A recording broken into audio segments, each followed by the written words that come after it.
የተቀያየሙት ብዬ ስላሰብኩኝ ነው ሶልቭ ለማድረግ የመጣሁት እንጂ እኔ መሀላችሁ መግባት ፈልጌም አይደለም። ሲቀጥል ደግሞ ችግሮች እንዲፈጠሩ የሚያደረኩት እኔ አይደለም። በአስተዋይነት በመልካምነት አስቦ ነው ነገሮችን በራሱ መንገድ ነው ያደረገው እንጂ እኔ እንደዚህ ሁን እንደዛ ሁን ብዬው አይደለም። ነገር ግን እንደነገርኩ ነው በቃ ሁለቱ የተቀያየሙት ምክንያቱ እኔ ልሆን እችላለሁ ብዬ ስላሰብኩኝ ይህን ነገር ያመጣሁት እንጂ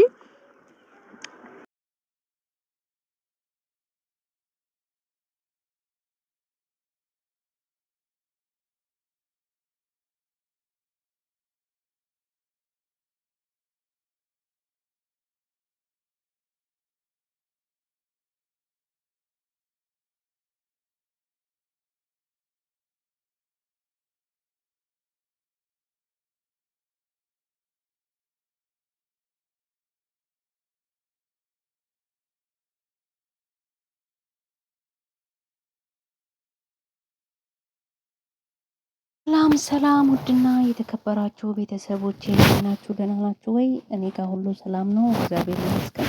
እናንተም በያላችሁበት ሰላማችሁ ብዝት ብዝት ይበልልኝ። ክቡራንና ክቡራን፣ ይህንን ቪዲዮ ከመጀመራችሁ በፊት ሼር፣ ላይክ፣ ሰብስክራይብ እያደረጋችሁ እንድታበረታቱኝ በአክብሮት እጠይቃለሁ። እንደዛም ደግሞ ሼር፣ ላይክ፣ ሰብስክራይብ እያደረጋችሁ ለምታበረታቱኝ ቤተሰቦቼ ክብር ይገባችኋል። እንደዛም ደግሞ በቪዲዮ ኮመንት ላይ እየመጣችሁ በርቺ፣ በቃ ብዙ ነገር የምትሉኝ በውስጥም አላችሁ እህቶቼ፣ ክብር ክብር በሉልኝ።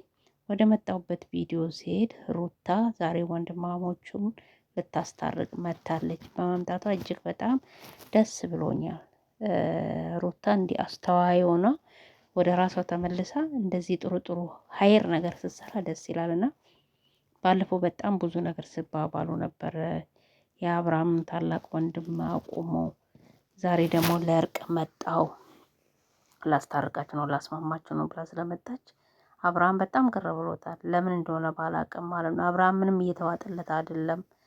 ምክንያቱም ይሄ ሁሉ ሳይዋጥለት ቀርቶ ሩታ ሌላ ነገር አስባ ተሆነ የበለጠ ሌላ ነገር ይፈጠራል ብዬ ነው የማስበው በእነዚህ ቤተሰብ ውስጥ ግን ሌላ ነገር ያሰበች አይመስለኝም። ምክንያቱም አንድ ሰው የእግዚአብሔር ስም እየጠራ በእርግጥ ብዙ ጊዜ የእግዚአብሔር ስም እየጠሩ እንትን ወደ ኋላ ይመለሳሉ እና ብዙ ነገር እየማለች ብዙ ነገር እያለች በዚህ ናል ክፋት ይዘት ትመጣለች ብዬ አላስብም። ስለታረቁ እጅግ በጣም ደስ ብሎኛል። በመታረቃችሁ ደስ ይላል። ወንድምና ወንድም መታረቅ፣ ሁሌ መደጋገፍ፣ ሁሌ መተጋገዝ፣ ሁሌ መተዛዘን እስከሆነ ድረስ በአንተ ነው እዚህ የደረስኩት በአንተ ነው ብዙ ነገር አርተኛል፣ አቆመኛል፣ እንዳስብ እንድኖር አድርገኛል ከእግዚአብሔር በታች እያለ ነበረና ይሄንን ካወቅክ መጀመሪያ ወንድምን በዚህ ልክ መናገር አልነበረብህም። ነገ ትጸጸትበታለህ፣ ነገ ትጎዳለህ፣ ነገ ታፍርበታለህ እያለ ነበረ አብርሃምና ያኔ ቆም ብለህ ማሰብ ትችል ነበረ። ዛሬ ግን ይቅርታ በመጠየቅ እየወቀስኩ አይደለም፣ በመጠየቅ በጣም ደስ ብሎኛል። ይቅርታ ሁላችንም ይቅርታ መጠየቅ ጥሩ ነው። እውነቴን ነው የምላችሁ።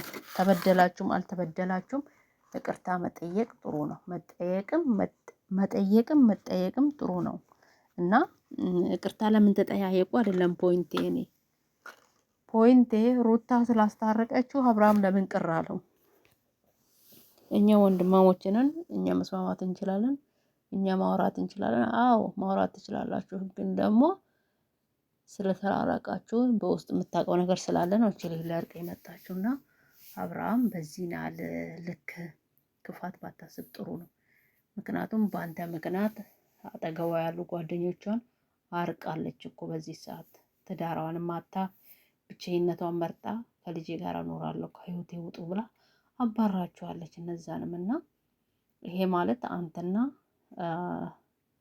አንተና ሩታ አብራችሁ ትሆናላችሁ ማለት አይደለም። ነገር ግን ደግሞ በጣም ብዙ ነገር እየተወይ ስለሆነ በዚህ ሰዓት ደግሞ በክፋት ብቻ ባለፈ ህይወት እኮ ቤት አይሰራም። በክፋት ብቻ ማሰብ አለብህ ብዬ አላስብም።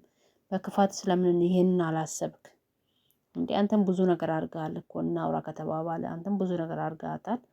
ግን ደግሞ የእሷ በልጦ ጎልቶም ቢሆን አንተም ብዙ ነገር አድርገሃታል። እሷም ደግሞ ዛሬ ተመልሳ ወንድምን ይዘህ መታ ይቅር በለው ይቅርታ ጠይቀው ብትል ምንድነው ችግሩ? ምንም ማለት አይደለም እኮ ትናንትና የምታውቃት ሴት ናት።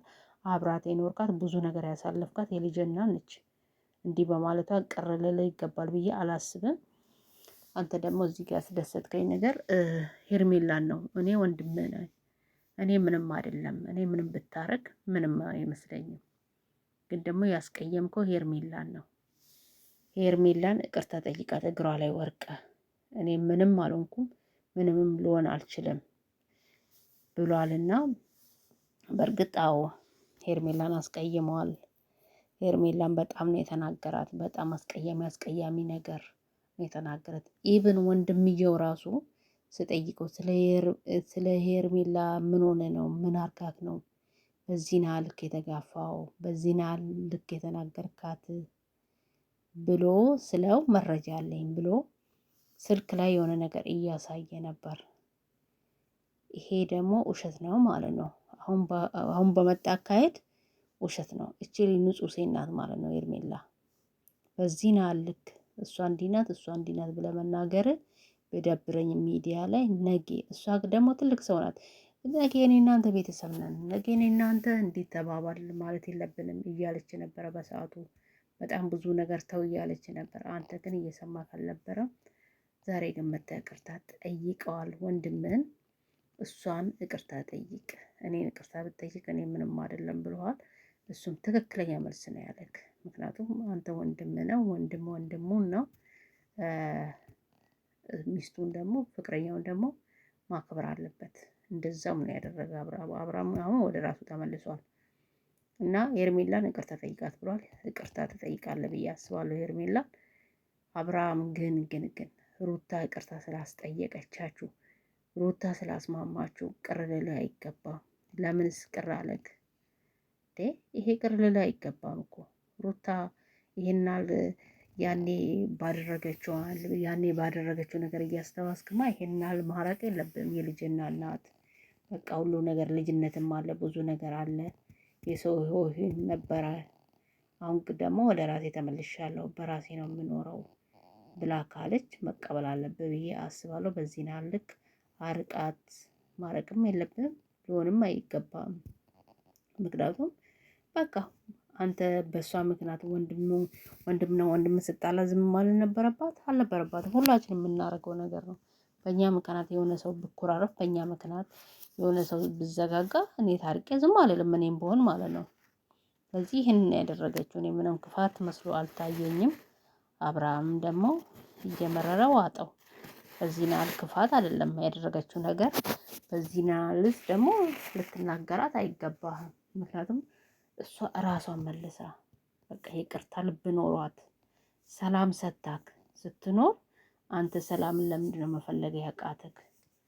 እሷን በጣም ነው በጥሩ ሰላም በጥሩ ሞራል በጥሩ ስሜት ነው ልጅቷ እየመጣች ያለችው። እግዚአብሔር ልጅሽን ያሳድግልሽ። አንቺም ደግሞ የተሻለ ህይወት እንድሰጥሽ እመኝልሻለሁ። ግን ደግሞ እንትናን ደስታን አብረሽው ብትቀጥይ ብዬ እንትን እላለሁ። ግን ደግሞ ካልፈለግሽው እሱ ያንቺ ፍላጎት ነው። ዛሬ ያደረግሽው ነገር ትክክል ነሽም ማድረግም ያለብሽን ነገር ያደረግሽው። በዚህና ለአብርሃምን ለምን እንዳስከፋውን ባላቅ ኤፍሬም ደግሞ ባለፈው እንደዛ ስመከር ስንት ነገር ስባል ተው እየተባለ አልሰማም ብሎ ዛሬ መጥቶ ይቅርታ ጠየቀ። ይቅርታ መጠየቅ ምንም ማለት አይደለም። ሁላችንም እናጠፋለን። ከጥፋት የምድን ሰው የለም። ሁላችንም አጥፊ ነን። ሁላችንም በዳይ ነን። ከበደሉ ገብቶን ግን ይቅርታ መጠየቅ ታላቅነት ነው። ይቅርታ ማለት ትልቅ ነው። በቃ ይቅርታ ማለት አሁን ለምሳሌ አንዳንድ ሰው የሆነ ጥፋት አጥፍተህ የሆነ ጸጽቶ ካንተ አልቅሰው ወይ የሆነ ነገር ተናግረህ ይቅርታ ስትጠይቅ በቃ ያሸነፈሃል ነው የምትሰማው። ይሄ ለኔ በቃ ይቅርታ ተናግሬ የተናገርኩት ነገር ከውስጤ ወጥቶ ሰላም ማግኘት ነው ለኔ ማለት ነው ይቅርታ ማለት። እና ስለዚህ እኛ ሰዎች አንዳንዴ ይቅርታ ስንል የሆነ የመሸነፍ ባህሪ ያለብን። ይሄ መሆን የለበትም። ሩታም ያደረገችው ይሄንን ነው። እንድታረቁ የፈለገችው እሷ ይቅርታ ጠየቀች። መጀመሪያ የማይፈለገው ሰው ከህይወቷ አወጣች። ቀጥሎ ደግሞ ወንድምና ወንድምን ልታስማማ መጣች። ይሄ ክፋት አለው ብዬ አላስብም። ክፋትም ሊሆን አይችልም። ስለዚህ ደግሞ አንቺም ጥሩ ህይወት፣ ጥሩ ኑሮ፣ ጥሩ ትዳር እንድሰጥሽ እመኛለሁ። በዛ ላይ ደግሞ ያንን የመሰለ እንቆቅላ ልጅሽን እግዚአብሔር ያሳድግልሽ። እኔ ለማንም ጥላቻ የለብኝም። በፊት የምታደርጊው ነገር አይመቸኝም ነበር። አሁን ደግሞ ወደ መንገድሽ መተሽ ጥሩ ጥሩ ነገር እየሰራሽ ስለሆነ ጥሩ ስትሰሪ ጥሩ እንልሻለን፣ መጥፎ ስትሰሪ መጥፎ ሰርተሻል እንልሻለን። ይሄ ነው የኛ ሚዲያ። ሁላችንም የምናውቃቸው በሚዲያ ነው። ነገር ግን ደግሞ በምንሰሩ ነገር በሚያደርጉት ነገር ላይ ነው የምንሰራው። ይሄ ነገር ደግሞ ትክክል ከሆነ ትክክል ነው ማለት አለብን። ትክክል ካልሆነ ደግሞ ትክክል አይደለም ማለት አለብን። ስለዚህ ውድ ቤተሰቦች እና ተመልካቾች እኔ ዛሬ ሩታ ላይ ምንም መጥፎ ነገር አላየውም። አብርሃም በዚህና ልክ መጥፎ ነው የታየው ነገር ባይታየኝም ሁለቱ ወንድማማቾቹ ይቅርታ መጠያየቁ፣ ሰላም ማውረዱ፣ ሰላም መሆኑ ለሁሉም ደስታ ነው። ደስ ልላቸው ይገባል። ግን ሄርሜላን አብርሃም እንዳለ እግሯ ላይ ወርቆ ተንበርክኮ ይቅርታ መጠየቅ አለበት ኤፍሬም። ትክክል ያለ አብርሃም። ምክንያቱም ሄርሜላ በጣም አንቋሽሿታል፣ በጣም ተናግሯታል፣ በጣም ልመታት ሁሉ በጣም ብዙ ነገር እያለ ነበር። ሚዲያ ላይ ወጥቶ ራሱ መናገር ያሌለበትን ወንድምየው ራሱ ታላቅ ወንድምየው እየተቆጣው እንዲያትናገር እንዲያቱን እያለው አልሰማ ብሎ ብዙ ነገር ሲናገር ነበረ። ስለዚህ ሄርሜላን ወደድክም ጠላህም እንደ ወንድም እግሯ ላይ ወርቅ ይቅርታ ጠይቃት። ይቅርታ የሚገባት አይነት ሴት ናት። በጣም ሪስፔክት ትሰጣለ። በጣም አክብራክ ነበር ስታወራክ ነበር፣ ግን አንተ አልተረዳሃትም። ስለዚህ ውድ ቤተሰቦች የዛሬ ቪዲዮ ይሄንን ይመስላል። ሼር፣ ላይክ፣ ሰብስክራይብ አድርጉኝ። አበረታቱ።